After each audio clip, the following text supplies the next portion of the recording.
Good evening and welcome to Slam the Gavel, the show that tells it all regarding family court, other court issues, as well as CPS. I'm your host, Marianne Petrie. I have a return guest on. I have Dolores Feliciano back on. She was last on season 1, episode 9, October 21st, 2020. She is a tenacious advocate and activist for alienated parents since 2015.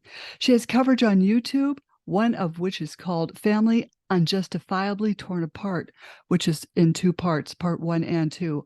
Also on YouTube, Dolores has videos regarding protests in front of the Department of Social Services, in front of the UN building, and has even spoke to legislation regarding family court corruption and CPS, discussing representing herself and the advice she gives parents going through this ordeal that she herself has endured, not only as a pro se litigant, but as a foster child. Tenacious and diligent, Dolores has worked hard, not only on her own case, but also taking time to provide comfort and advice to alienated parents and target parents suffering through this maniacal family court system. And I'm so glad you're back on, Dolores. It's been so long since I've had you on. That was October 21st, 2020. And where are you at right now with your case?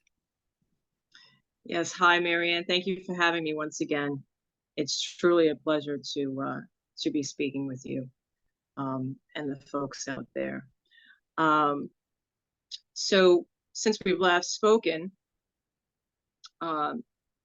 there has been an event that had taken place, unfortunately. I think after we had spoken during COVID, parents were or people weren't allowed to see their families. So they had to think of ways to do so, especially in special events, i.e. birthdays.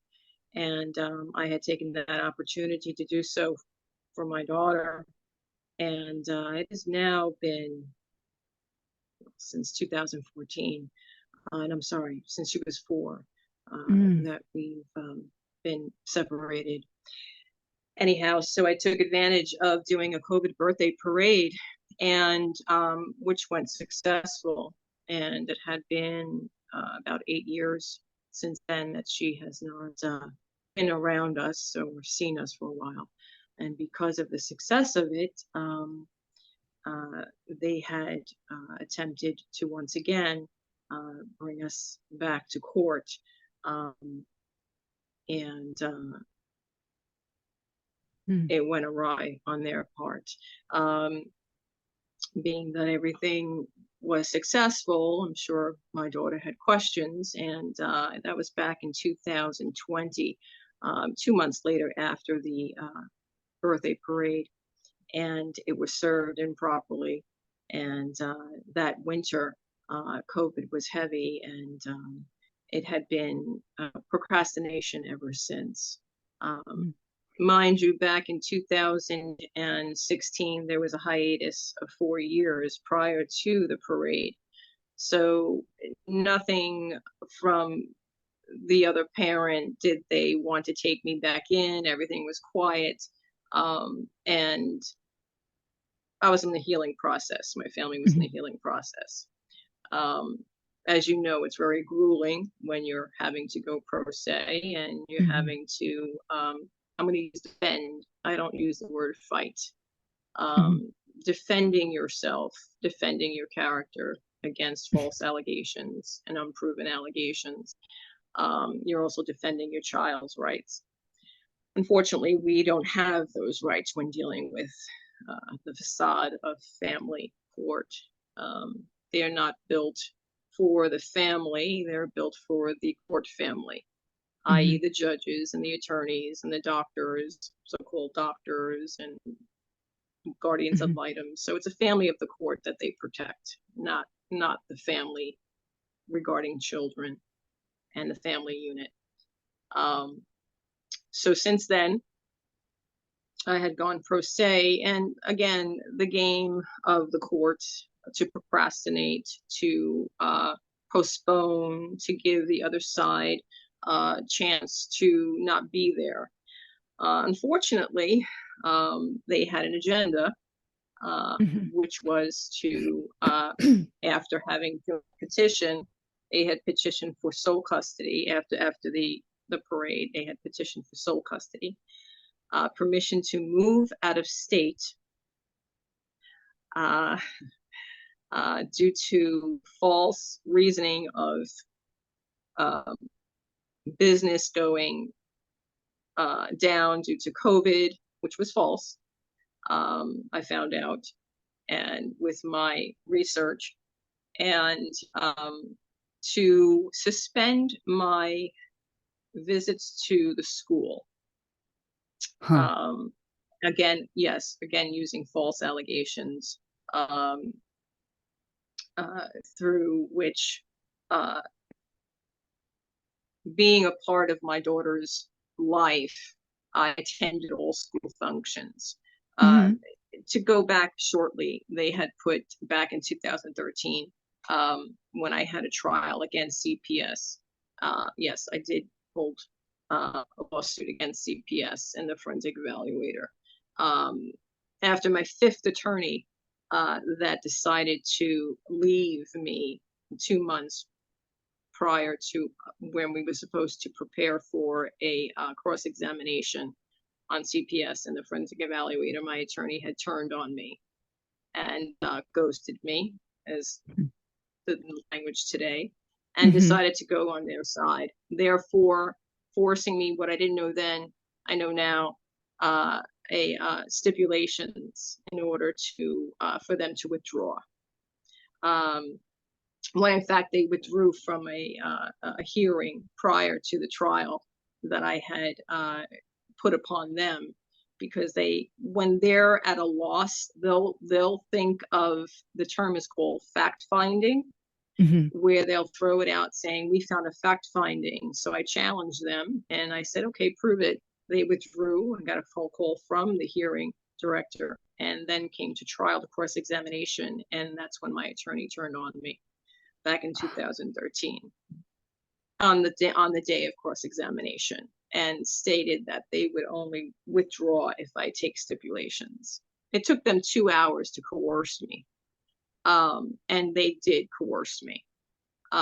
When you're standing by yourself and you put trust into these attorneys, and they turn on you the very last minute, you're stuck between a rock and a hard place, literally. So it's either you break down and you give up, as what she wanted me to do, or you fight it. At that point, I used foul language, God forgive me, in the middle of the courtroom, and I said, this is this is not going to happen this way. So you have to learn court proceeding rules, how to handle yourself, what is allowed, what is not allowed. And when you verbally agree to something because you were coerced and there's no proper court allocution from the judge, either swearing you in on the Bible, raising your right hand, or even asking you if you had been coerced, if you were manipulated, if you were under the influence, did anybody pressure you? When they don't ask you these questions, that is non-proper court allocution and against your constitutional rights. But if you don't know that, and they pray that you don't know that, and back then I didn't know that. When you verbally agree, you also have to, in order to, they set a date later on so that you come in to sign for it. I had the sense enough to know that I wasn't going to sign for it. Once you put your name down on something that's false, you're agreeing to it. But I did not. They actually lied to me and telling me not to show up for that date to do so, and I showed up anyway because I knew the court dates and I knew when the attorneys were due in for a court hearing, and I was present, and they were shocked to find me there. I banged on the door and I said, I am not writing, I am not agreeing to this, I was coerced. And so they went behind doors and they did it for me. So with these stipulations that they had created, and it was never negotiated between me and the other parent, never discussed, never even mentioned of, and by the way, it was written by the law guardian. That's against the law. Law guardians are not supposed to write anything regarding negotiations between parents. That's out of their jurisdiction. Um, Yeah, but they there do was it a little, anyway. they do it anyway. Yes, that's correct. That's correct because they get away with it and they're known as indemnified, which means that they can't be touched, they can't be sued. You'd have to sue them individually outside the court. Hint, hint, folks. Hint.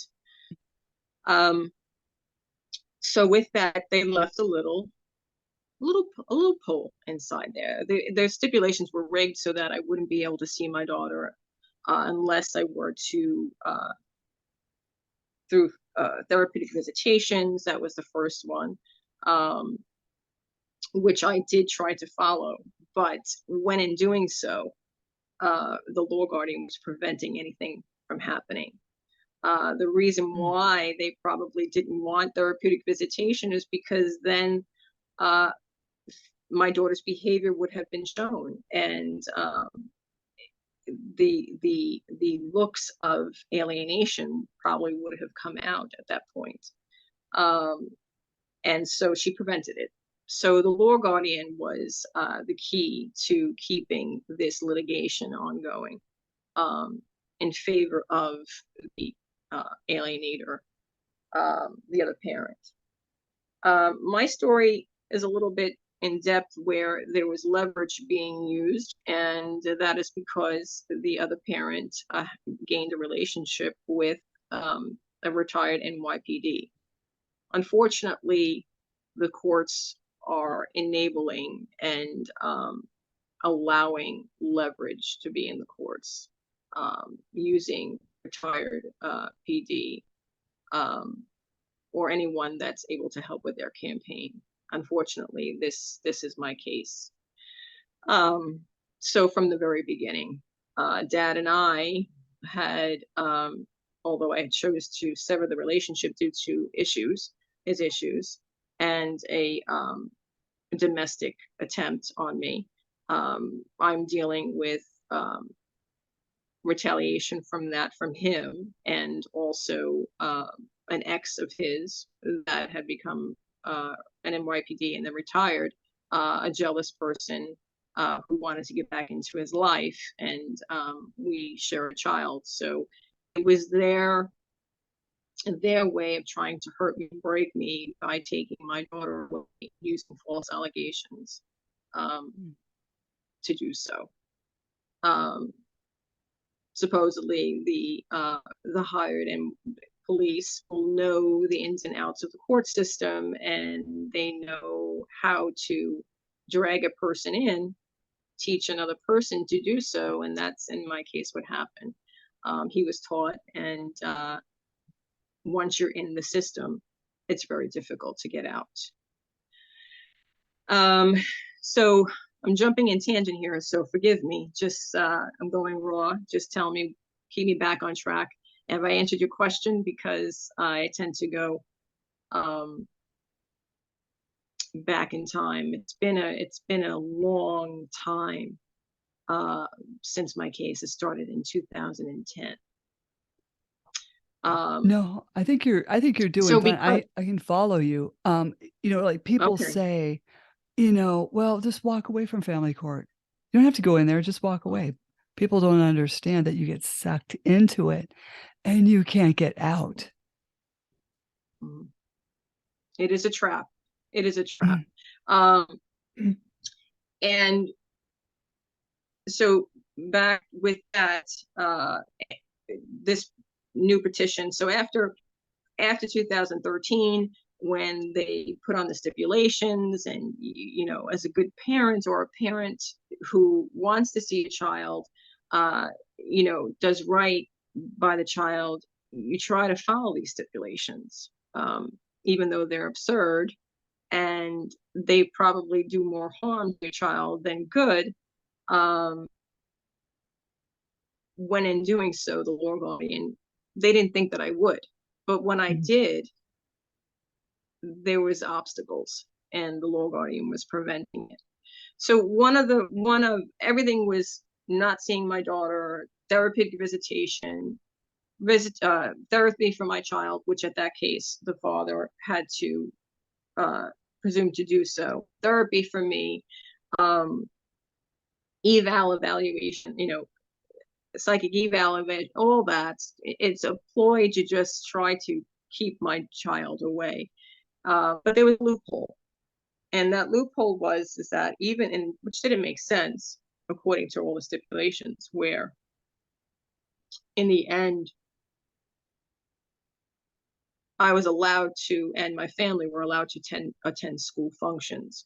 Now, in the world of today, so busy and mom and dad have to work, it's very difficult for parents to meet every event, to go to every event. And at the time, my daughter was in elementary years, but they didn't know me. Um, I'm a parent to her older sibling, and I was there for everything. I molded my careers around to be around my children. I was there for every event, every in-class event. So I attended. The ploy still went on from preschool to fourth grade. Every event, every holiday event, I was there. But the father wasn't. He sent his then girlfriend, then became a relationship, and I guess they married, his spouse to attend, which technically in schools it should be the parents. I think they call their relationship step parents. I say that because I don't believe in the term step parent unless the parent has actually passed on.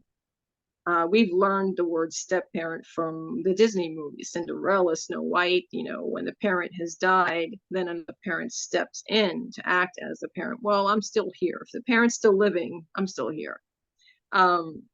So it was his spouse that would attend, and technically it should not have been. But anyway, at that time, the alienation was becoming worse, and when attending these events, she would monopolize my time with my daughter, and it made it very uncomfortable situation for myself, because you have other parents in the classroom, and my daughter, you could see her trying to come my way, but it was very difficult for me and my family that attended.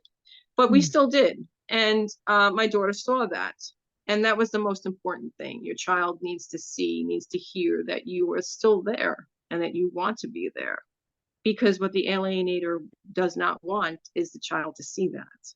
You see, they want the child to believe the opposite. So it worked all the way up to fourth grade, and I say that because they worked their way to try to manipulate, and this is where the schools get involved. They tried to manipulate a principal, and they found a principal that they could manipulate. And at that point, the school is out of their jurisdiction in many ways. They become biased. They get the social workers involved in the school. They tend to demise your character to the principal before even getting to know you. That's part of the alienation tactic. And that causes a hostile environment for the targeted parent, always. And an attempt to scare away the parent, to make it so uncomfortable for the parent that the parent won't show, therefore having the child believe the parent doesn't want to be there. It's all alienation tactics, very sick alienation tactics. And it happens to many, unfortunately, many families that are going through this. Many children are faced with this, and you have to know how to go about it in the way where it doesn't affect your child, because your child's already going through torment. I will tell you that at the time I was very involved with the elementary school. I was on the PTA. I was on the music program PTA. So I was very involved in my daughter's curriculum. And that was my intent, to let her know that mom will always be there. But then come fourth grade, it became almost impossible, where they've influenced the administrative end so intently that I've had to make meetings with the superintendent. I've had to speak with the superintendent. I've had to go to the board meeting. I was getting pushed off. I was still attending my PTAs. They made it uncomfortable. Basically, the superintendent was in over his head, and where I had to take it to the town senator. And they wrote letters upon behalf. They've even tried to get a 24-hour notification that I would have to phone the school when I was coming down to an event. And that was in order for them to manipulate my daughter prior to me being there, so they can work her ways and have her act in certain ways. That was showing fear against me. Again, these are all alienation tactics to make it uncomfortable for the targeted parent. It was even so where they had me being followed when attending one of her last field day events out on the field, where the principal, the social worker, a security guard officer were surrounding my daughter like in a bubble, in order for her to keep me from her and her from me. When years prior, it was always where she would run up to hug me and look over my way, but I still rooted her on. It was just a tactic to make it uncomfortable for me. And I had videoed that field day and posted it to let people know that and I'm sure I'm not the only one that has gone through that. Do you think that when they surrounded her like this bubble, they were trying to instill fear towards you, Oh, like they all do? yes, it's intimidation. Definitely fear, maybe not onto me so much, but fear onto my daughter, because what you're creating is a false identity of the targeted parent to the child. And when you cause a bubble, and when you're surrounding that child, you're making the child think that that parent is dangerous.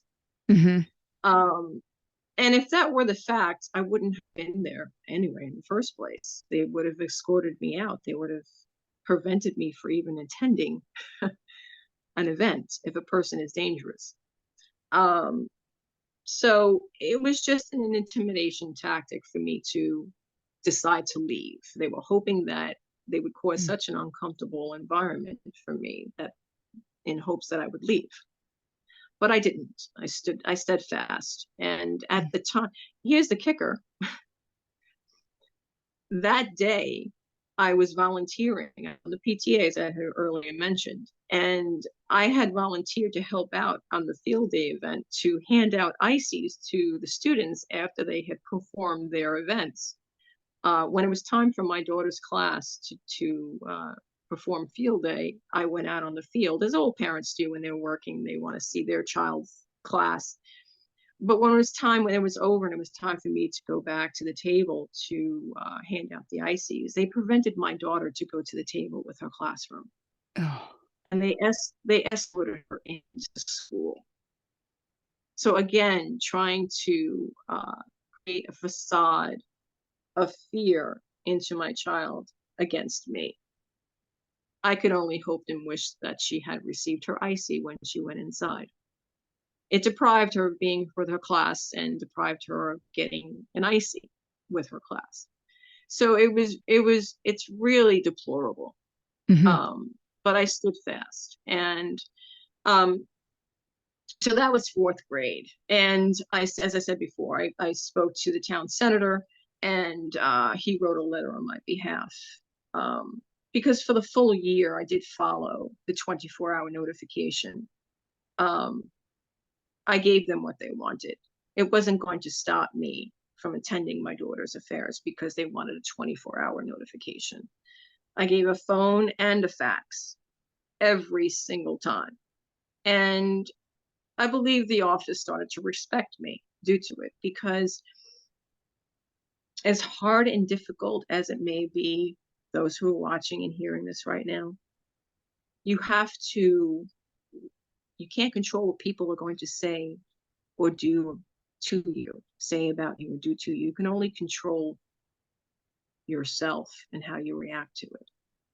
So you have to stay grounded as much as you can. You have to know where all this is coming from. It's not you. It's ill behavior coming from those who are ill. And when I say ill, ill-minded. They themselves may have been traumatized when they were a child. They may have gone through the same thing. They've learned this behavior. It's a vicious cycle, a vicious generational cycle. And you kind of have to, in a way, feel sorry for them, because their reasons why for doing this is not only because they want to hurt you, they want to hurt you. They don't care about the child who's going through it. They're using the child as a weapon. They just want to hurt you. And if you allow that to happen, then your child has no hope. Your child has no, Do you you're their think strength.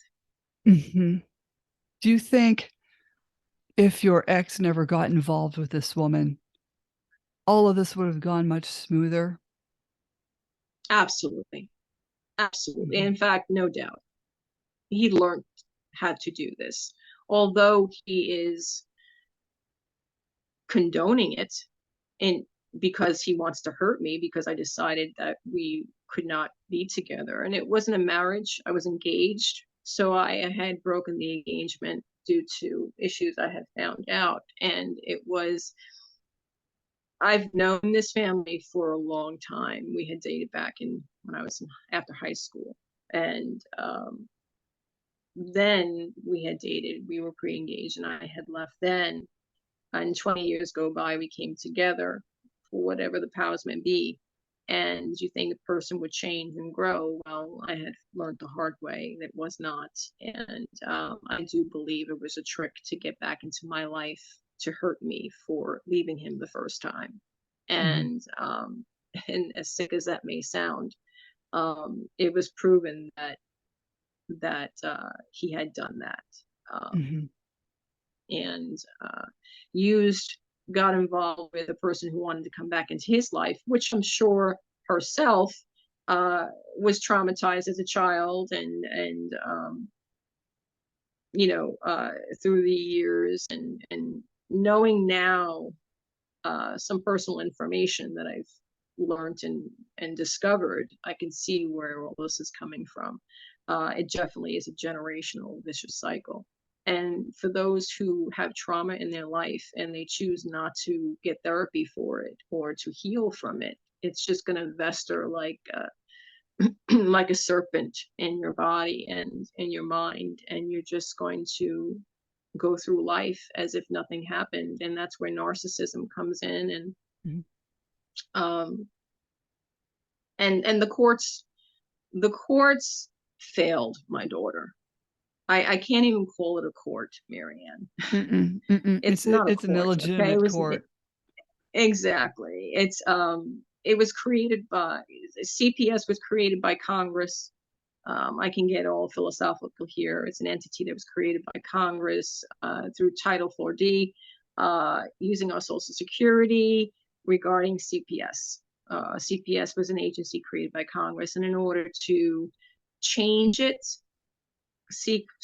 Congress has to reform. And that's what this government is all about, not wanting to reform the one thing we need to Mhm. reform, and that's Congress. As a matter of fact, I had a CPS supervisor who told me back in 2010, when I had questioned her regarding why that there are no caseworkers that are available for the weekends to come and see how happy the child is in my home. Why Mhm. don't they come and investigate on the weekends? So I questioned her for about a good 45 minutes, going all roundabout. And you know what she told me? She came out and said, if you want change within this agency, you're going to have to talk with Congress.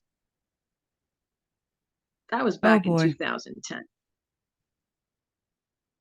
That was what I didn't know then. And I did my research for many years and found out that to be true. I was That also told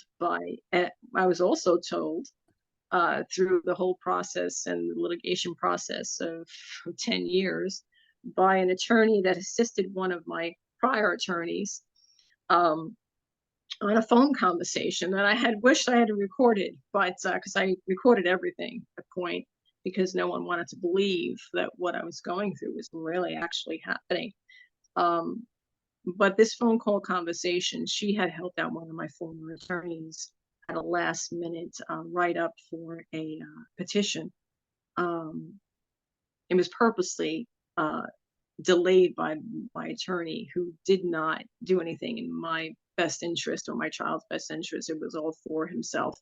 So I ran to her. He said, she may help write up a petition. That day, I had to write up a petition.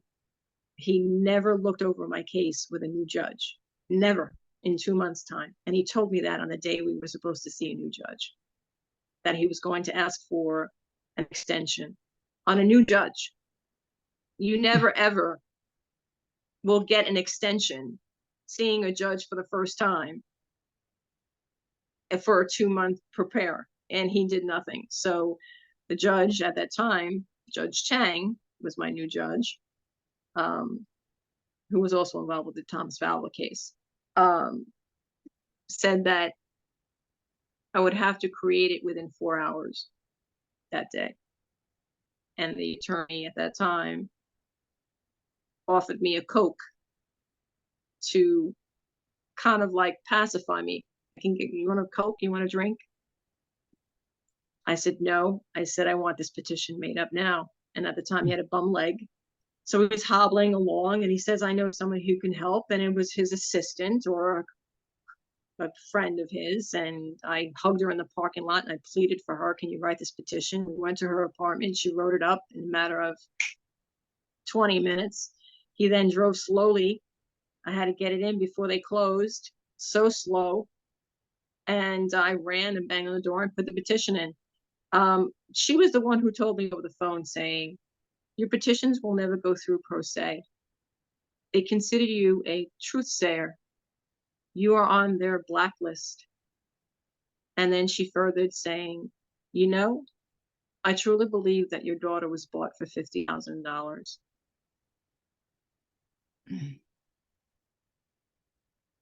And that's the system. Children are being bought to cover up. All the while, my daughter was being abused in all the years from 2010, physically, mentally, emotionally.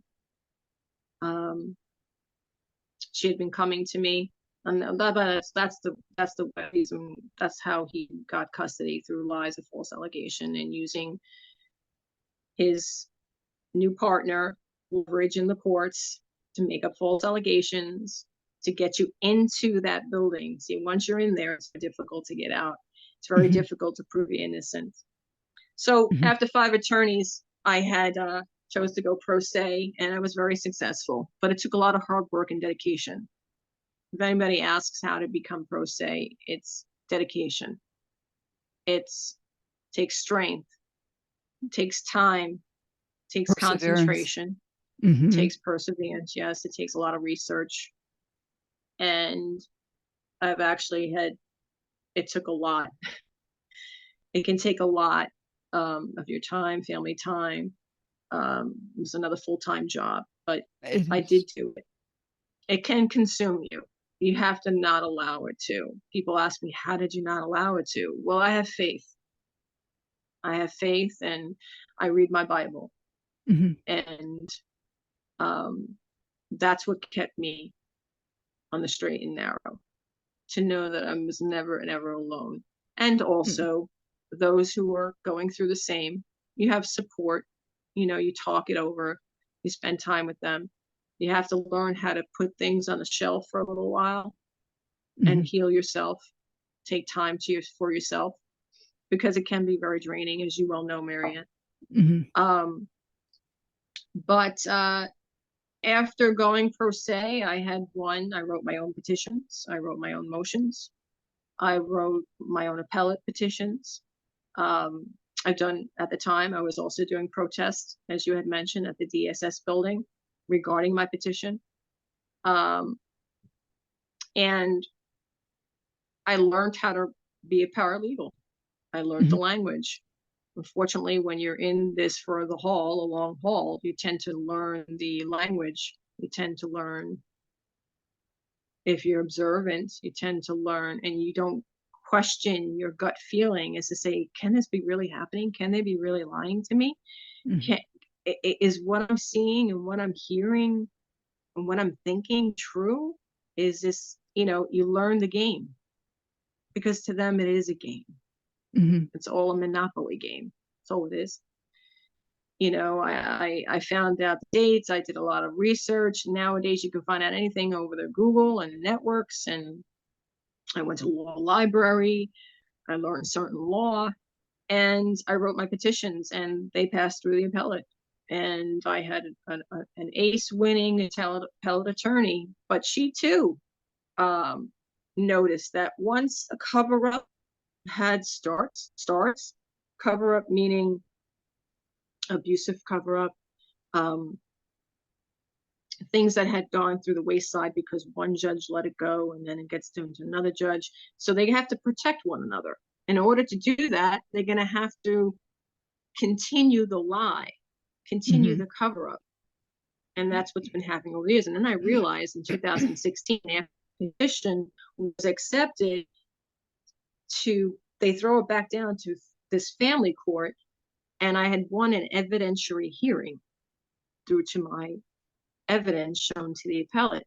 They granted me an evidentiary hearing regarding my daughter's abuse, regarding that I was not given my rights to a fair trial, a fair hearing.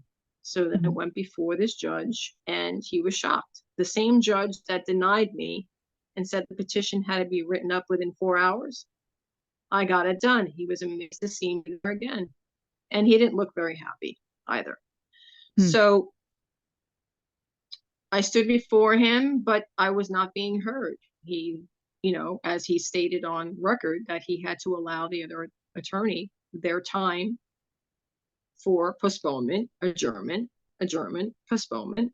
And all the while, the other party had never shown, because once you have representation, they don't have to show, which I think is bogus, but Mhm. that's part of the game.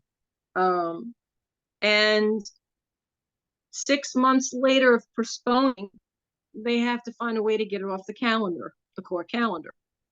So they have to find a reason to do so. And their reason was that I had not fulfilled the stipulations given the court stipulations back in 2013.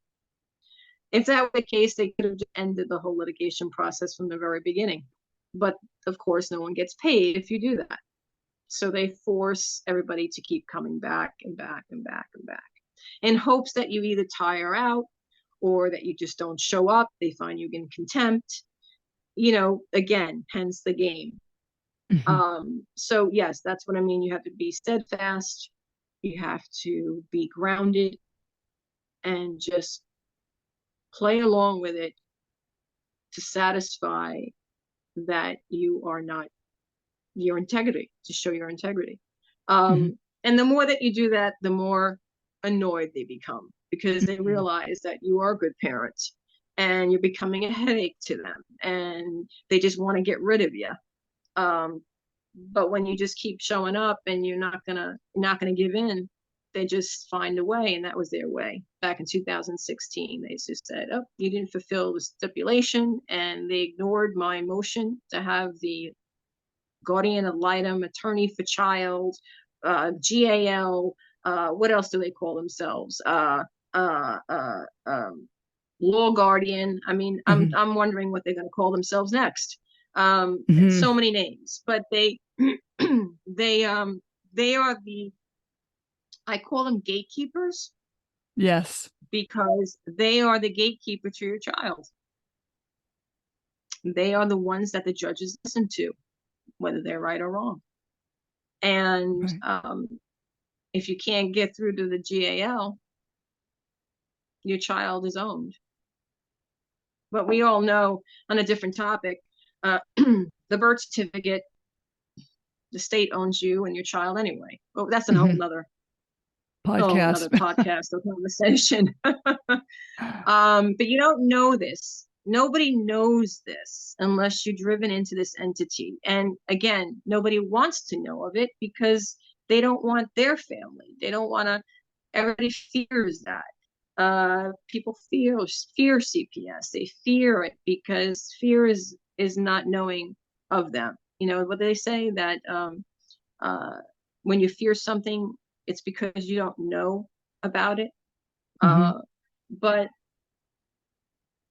it's an entity that was created as a facade to the public to make them think that when you go through separation and or divorce, and that there's a place that you can go to that will help. No, it's not.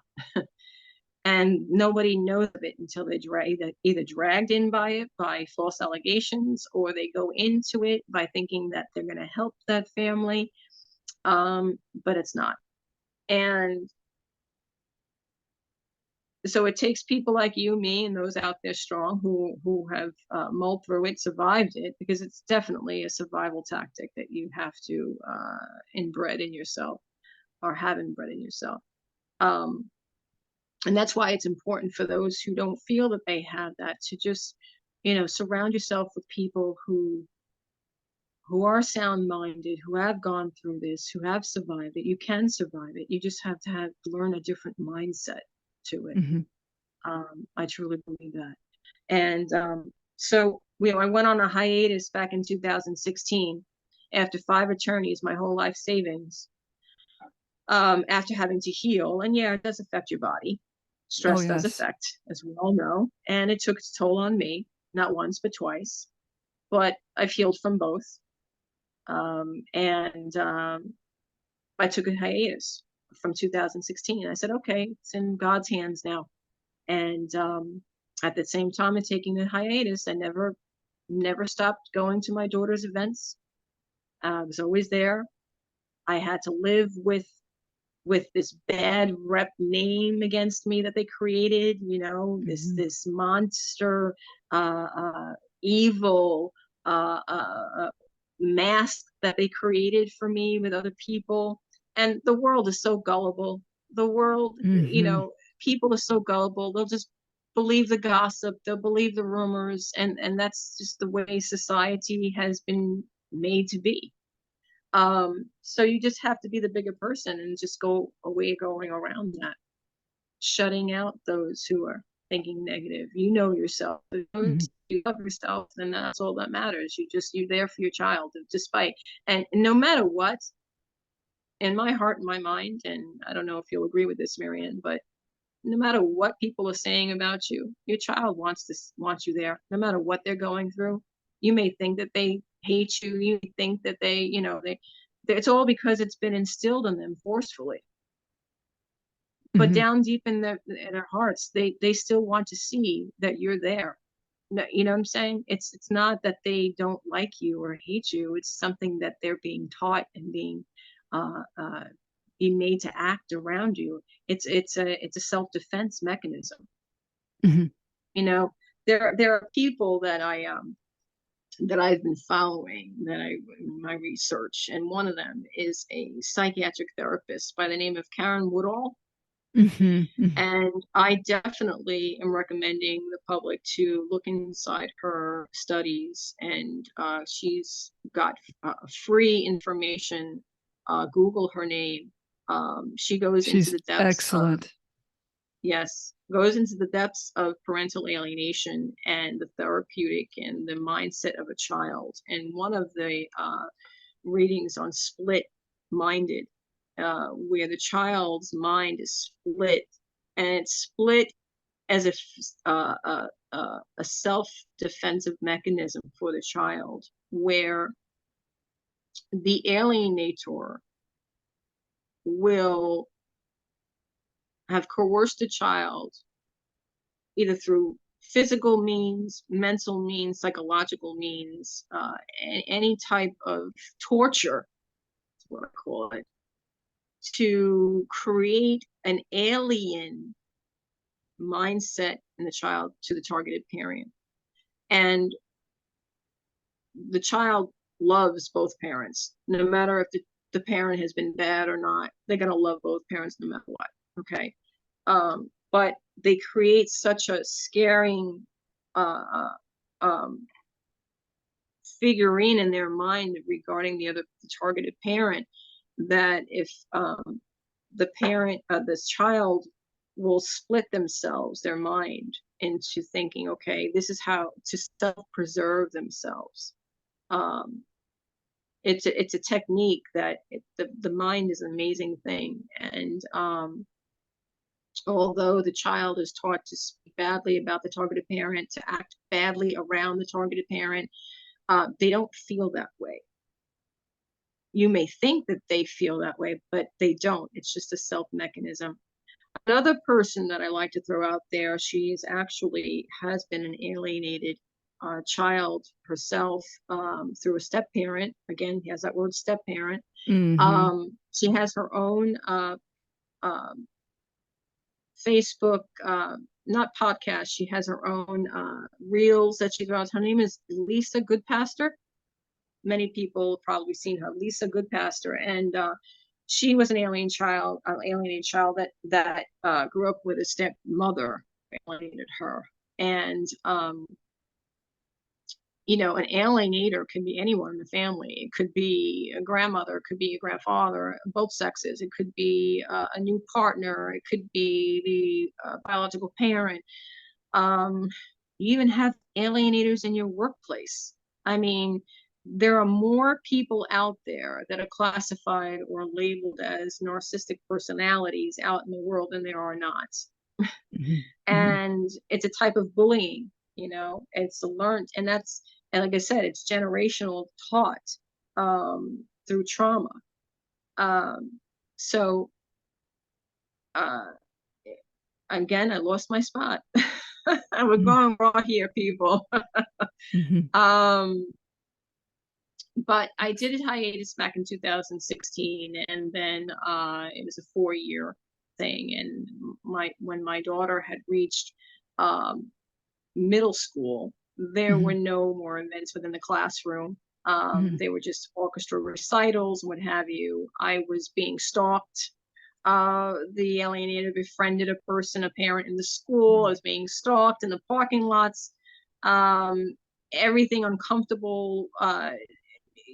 Befriending someone to go to the field events and make it look like that this, again, since the alienator wasn't there anymore, they tend to actually now step away and they befriend someone to take that action. And the same person then stalked me at a recital event. I posted that. Horrible. And then when my daughter, after the parade, that came back in 2020, the parade took place. She was now in middle school, and my daughter saw me, and she was in awe. She just it was a 6-car parade, and she was in awe. And as soon as she saw, and I didn't know she was going to be home. I just prayed the night before, dear Lord, let her just be home to see it. He not only gave me that, he gave me a beautiful cloudless day. And she came out and saw, and the alienator wasn't on premises until when I came out and saw her. She looked to the left and put her head down in fear. And lo and behold, they were walking up the block with their shepherd. And, it was since then that they put out the petition for sole custody, to move out of state due to COVID reasons, shutting down the business, which wasn't true. He retired, and the other half of the business went to his partner. And then to eliminate me, suspend my school function attendance. And of course, there was false allegations regarding, they had picked one particular year, 2017, regarding her recitals and me showing up for her field day events, that false activity was happening. My daughter was so afraid of me being there. She would vomit. She would run to her teacher. All these crazy hearsay alleged accusations that they had nothing to prove. And I know we're running out of time, and I'm going to fast forward. I went pro se with this petition, this improper delivery petition, the server lied on an affidavit on the date and time. It was improperly delivered. It was delivered a month later after the petition was written. By New York state law, it should be delivered within 10 days. Again, you have to know your laws. And it was 6 months of having to go in. Now, here's the clicker, folks. During litigation, they had already moved out of state. Mm-hmm. Mm-hmm. They had created a kidnapping. And I didn't know that until after a year later. My daughter was being acclimated into a new state with no family member. She was taken out. She was turning 13 at the time. Taken out of her environment in middle school, she had no family down there. She knew no one on either side of the family, new school. It was just a quick abduction. It was a take flight. And this is what the alienators do, because after that COVID parade, my daughter probably had questions. If you're speaking so badly and my mother's not in my life and she shows up with a COVID parade, how can everything you've been saying be true? I'm sure she rebelled.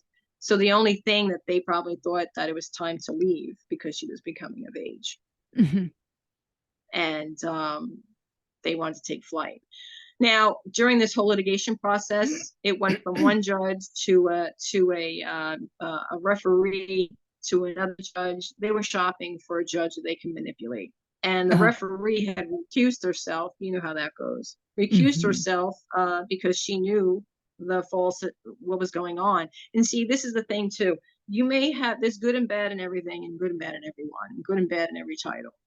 You do have some good judges, you do have some good people, but because it's rigged in a way where if there was a cover-up, a 10-year cover-up, they're not going to change and flip that cover-up and lose their seat. You see? And so they enable it, or they'll just say, I don't want to be in this anymore. I'm recusing myself due to personal reasons. So it went from referee to another judge who was going off the bench, being switched to another courthouse, to finally a judge that they can manipulate, a brand new judge coming into family court, single parent, Democrat, whatever one you label, and they were able to manipulate her. And although she saw what they've done wrong, she saw my side, and she says, okay, this has been going on for far too long. You need an answer, what have you. And even still, I was going through, I had 2 family losses at the time. I had an operation that was during this litigation. I was still there. He never showed face. It was always virtual. They even pleaded to want to have it done before the summer was out, which was questionable at the time. I had no idea why it was. It was because they were already living down in another state and they wanted to hide it. Their attorney helped sell their house on Long Island. It's all interwoven. Found that out. In the process of this, I'm going to go back, jumpstart quick, because I know we have more short of time. I had taken on a nonprofit federal organization that I thought, why not? I had nothing to lose. I figured, let's go federal. They ghosted me too, in the end. They probably took some monies under the table to help the organization. It was an organization that was mainly meant for men. I was probably like the 3rd woman to be in it. They wanted to take it. They took a high profile case to their advantage, and they ghosted me. So again, I was left by myself. I managed to, I was ready to go to trial. I had my podcast, I had my PowerPoint ready, I had my 50-inch screen flat TV ready, my court watches ready. I was raring to go. And they saw how serious I was because I had proof against their hearsay. Nothing, they had anything to substantiate their alleged false allegations, to have sole custody, what have you. Long story short, toward the end, the judge had dismissed their petition because they withdrew. Now think about it. You think I'd won, right? You think I would win the case. I even took it to the town senator again. Well, it looks like you won. Miss Feliciano. Oh, did I though? Where is my daughter? Mm-hmm. And she dismissed it without prejudice. But here's the clincher. I never knew the address. The judge allowed for them to have their address kept confidential. So did I win? Because if I had wanted to petition them in the future, how can I do so not knowing their address? So basically, their kidnapping was condoned because they Mm-hmm. had already been down there a year, and the judge didn't want to turn it over because she was new to the seat. So you see how the game works? Mm-hmm. But a little birdie from the nonprofit organization sprung a leak to me some time ago, and I followed that leak and confirmed it. And yes, I know where they are. So, as a devoted parent, a loving, devoted parent, engaged, loving, devoted parent, I followed that lead, did my research, process of elimination, and I found the school she's at. Hmm. And I've been in contact with the principal and the administration. And I've And got my FERPA. what's their response to you? My response was, well, they had no indication that, number one, my daughter was kidnapped out of state. And I did tell the school that I will be dealing with that federally. Which is what I had wanted to do with the nonprofit organization. We were ready to go to federal Washington, D.C. with the case, but they had ghosted me probably because they were paid under the table or whatever it may be, because it's a cover up due to, again, leverage. NYPD retired. The schools, in knowing I already spoke with one of the teachers, I had a Google meet with the principal and the counselor, and I spoke to them that, the issue and that they're residing down there illegally, what have you. And schools don't want to get involved, but they do get involved. It's a touchy situation. They know they're not supposed to, but FERPA rights gives the parents the rights for the child's academics, and I've always been involved. And it turned out that they breached. The other parent breached. They tried to, after finding out, they thought they were in the clear for a full year. And they found out, surprisingly, that I knew where they were, where my daughter was. So they were called to the school, and they had to change a few things. I have rights to all her records. And, the principals knew, like they say, you're not the only parent going through this. It's unfortunate. It's very sad for the children of the future. But I do have speaks with them. They did try to breach my daughter's records by giving information that they shouldn't have, such as transcripts and information that are not allowed to, again, trying to defame the character of the good parent. And I caught them in a breach, and they called the parent back to do a revising on an alert that was put on me. And it's ridiculous. And at this point in time, my daughter's curriculum is different, and two of her loves, playing in music and recital dance, from what I've just recently been told by the principal, she's no longer in. So again, a parental alienation tactic to, even though that they dismissed the case, they dismissed the petition for sole custody and moving out of state. So if it's dismissed and withdrawn, they shouldn't be out of state. You see what I'm saying? So did I win, or was it a win? Did my daughter get her? No, she's out of state illegally. So they allowed a kidnapping. Oh, I'm so sorry. And that's where the story lies today. But in the process, due to having her take away her extracurricular activities, it prevents me to even make it more difficult for me to go down to see her. Now she is in her first year of high school. She's doing well in school. I don't know how she is emotionally, physically. I can't imagine her not being in the thing she loves most, which is dance and music. She's been, I can't imagine what she's feeling. I don't know what is being told to her. And I hope that the school is being honest with me. I hope that they're not placating to, the parent, because that's being biased, and that's, against policy in their jurisdiction. Mhm. So this is where it is today.